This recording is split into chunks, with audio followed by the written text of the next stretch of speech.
大家好，我台湾人，我现在人在新加坡做工作，刚拿到这边的工作签，来了1个月了。今天我要跟大家分享我来这边1个月的开销，我到底花了多少钱。我们今天的影片呢，我会用1:24的汇率来换算新加坡币跟台币之间的关系，所以1块新币大概是24块台币这样子去算的。首先，我们来讲一下这边的房租。这边的房租跟台湾比起来，真的是贵非常非常多。我现在找到的一个租屋处呢，它是1个月3200新币，所以换台币的话，大概就是76000左右吧。对，所以真的非常非常的贵。在找房子的过程当中，我有发现这边房子大概就是分2种，第一种叫做 HDB， 这是政府盖的住屋。第二种就是 condo， 就比较像私人公寓。那私人公寓大部分都会比 HDB 再贵一点点。对，所以最大笔1个月3200。接下来是幼儿园的学费，这边有分公立跟私立的。那当然公立的会比较便宜，但是公立的通常排队都要排很久。像我们问到在我们住家附近的 ，OK， 可能都要到明年的1月啊、2月啊，有时候一等下去就好几个月了。但我们会希望说小朋友可以越快去上学越好，赶快融入这边的环境。所以我们后来为了几家私立的，那私立的就比较好，是它可以马上入学，大部分都还可以去现场参观。那公立的可能就比较不行这样子。我们在私立的幼儿园1个月的花费是新币2000块，所以换算台币就是48000块。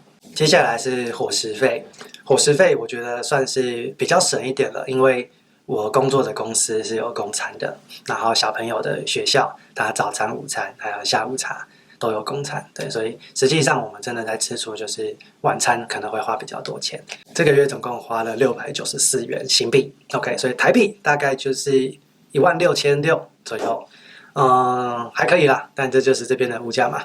1个月花16000在吃饭上面，而且已经是有供餐的状况了。再来谈一下 grocery shopping， 就是比较偏日常啊，比如说卫生纸啊，一些这种备品的东西。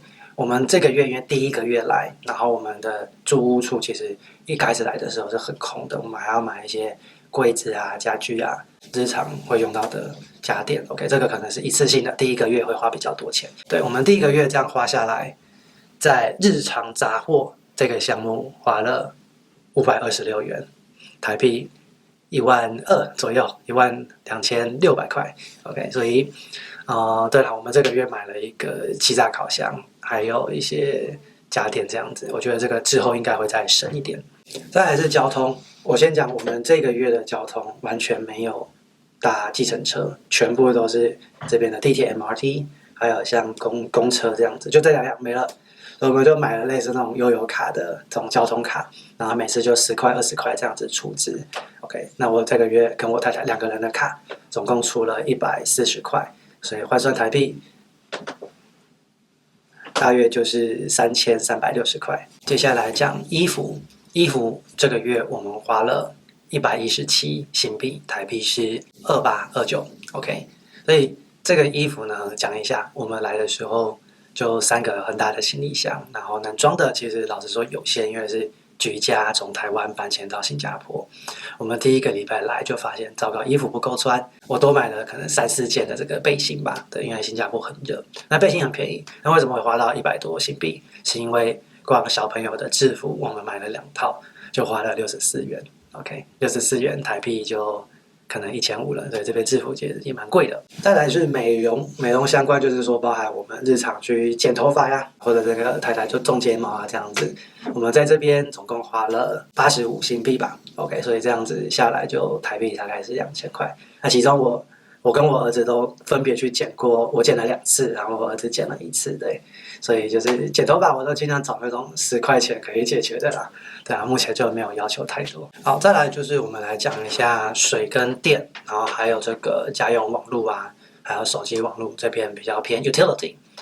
在电费的话，因为我还没有拿到第1个月的账单，但是我这边的话，租屋处它可以用一个 APP， 然后它可以看你这个月每天或每个小时到底用了多少度的电，所以我是用我前几天这个用电的度数去估我1个月大概会花多少的电费。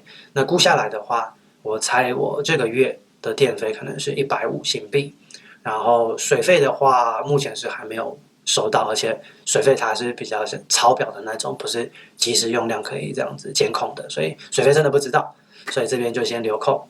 然后我们住家的地方还有装这个宽屏 ，OK， 宽屏的话我是选辛巴的 ，OK， 辛巴的话一个月大概新币30块吧，还行。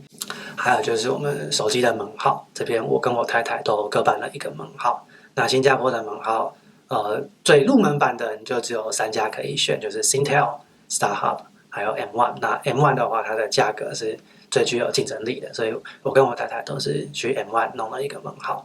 那这边我们为了再多省一点钱，我们 M1 这边是用家庭方案，也就是它的方案主要是我的门号，然后太太的门号是附加在同一个流量里面的。OK， 所以我们一个月可以用到的流量，我跟我太太共用190 GB， 那其实很够用了，因为住家已经有网路，然后可能在公司也有公司的 WiFi 可以用，所以实际上会用到手机自己的网路机会不多。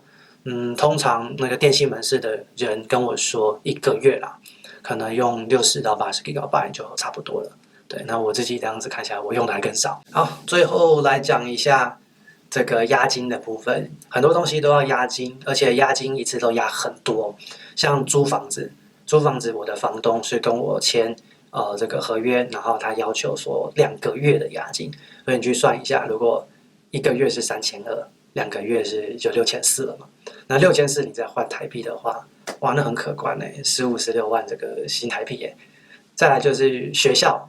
幼儿园也要押金哦，幼儿园的押金是1个月，所以又另外2000就不见了这样子。当然，这个押金在我租屋结束之后，房东会退还给我，然后还要包含像这个学校退学的时候，或者是毕业的时候，他也会还给我。对，不过就是我还没有领薪水，就这个押金的部分就先喷出去了。好，所以我们总结一下，我第1个月的花费不含押金，每一项是多少？房租3200，幼儿园2000，伙食费694，杂货526，电费150，交通140，衣服117，美容85，网路费30，那手机网路门号25块，总共是6968元。OK， 所以台币是167000元，我1个月的花费167000元。我们再把刚刚讲的那些押金再加上来的话，我目前总花费已经突破了台币37万6，我第1个月薪水还没有领，这些钱已经先付在前面了。你觉得新加坡的生活成本高吗？欢迎在下面留言跟我分享。其中我这些支出哪一项是你觉得这个比一般新加坡人还要花的更多的，也欢迎让我知道。我之后也会继续分享一个家庭从台湾这样搬到新加坡海外生活的过程。好了，今天这一集先到这边，我的人生也有新的篇章要开始了。先这样咯，大家拜拜。